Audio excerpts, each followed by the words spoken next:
বেগুনি রেসিপি করব। দেখো আমি 3 পিস বেগুনি আর একটা মোটা শিমলা লঙ্কা নিয়েছি। এটি পকোড়া করব। এটি দা দিয়ে কেটে ভালো করে ধুয়ে আমি নুনের জলের মধ্যে ভিজিয়ে রেখেছি। এখন নুনের জলের থেকে আমি উঠিয়ে নেব।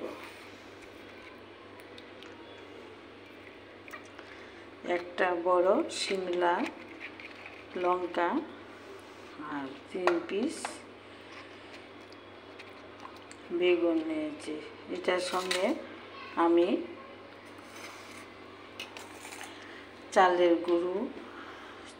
গুঁড়ো, ময়দা আর বেসন, একটু হলুদ দিয়ে দেব, একটু কাশ্মীরি লঙ্কা দেব, কালি জিরা আর মিষ্টি জিরা গোটা দিয়ে দেব, একটু নুন দেব, দিয়ে আমি অল্প অল্প করে জল দিয়ে একটা ডো বানিয়ে নেব।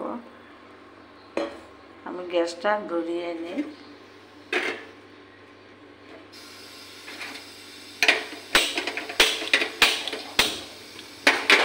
আমাদের তো মাটির চুলা নেই, আমরা গ্যাসের মধ্যে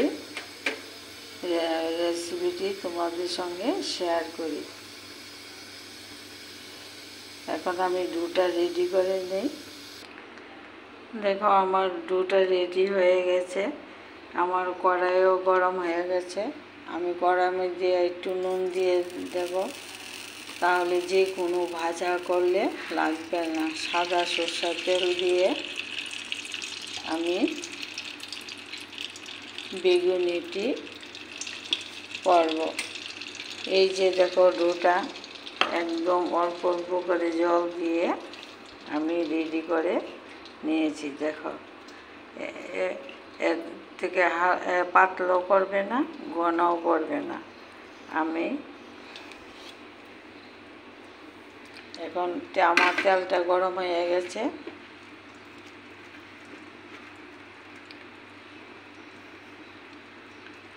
আমি বেগুনটা দিয়ে দেব।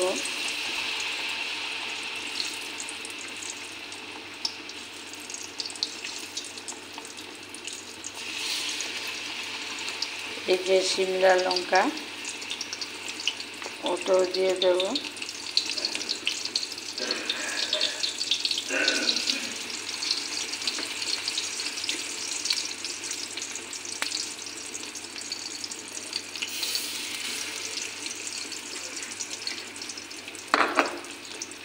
গ্যাসটা একদম কমিয়ে তোমরা ভাজা করবে। আমার এখন ঢাকনা দিয়ে দেব।